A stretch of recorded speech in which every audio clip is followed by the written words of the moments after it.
Hello বন্ধুরা, আমি পিয়াস। আশা করছি আপনারাও ভালো আছেন আর আমরাও ভালো আছি।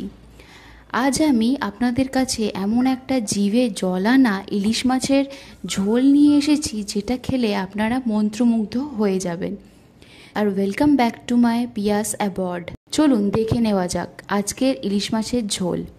প্রথমেই আমি কিছু সবজি কেটে নিয়েছি, যেমন আলু লম্বা লম্বা করে, কাঁচকলা লম্বা লম্বা করে, আর বেগুন ছোট ছোট করে পিস করে কেটে নিয়েছি। আর মিক্সারের একটা পাত্রে আমি লঙ্কা আর সর্ষে ভালো করে পেস্ট করে ছেঁকে নিয়েছি। কড়াইটা গরম বসিয়ে তাতে সর্ষের তেল 2 চামচ মতো দিয়ে গরম করে তাতে আগে থেকে নুন হলুদ মাখানো ইলিশ মাছগুলো ছেড়ে ভালো করে এপিট ওপিট ভেজে নামিয়ে নিয়েছি।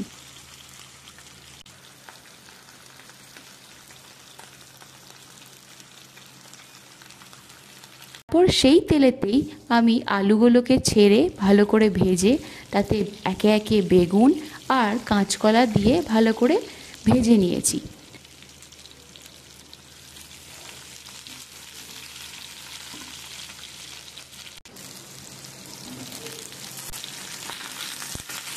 তারপর তাতে নুন দিয়েছি, পরে ওই যে পেস্টটা করেছিলাম সেই পেস্টটা ঢেলে দিয়েছি।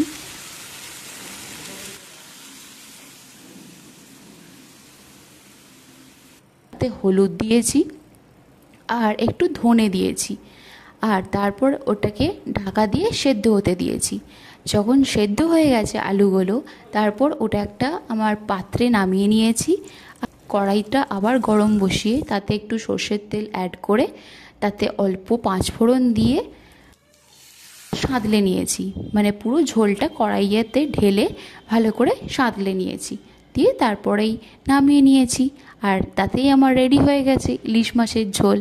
আহা, কি সুস্বাদু যে খেতে হয়েছিল।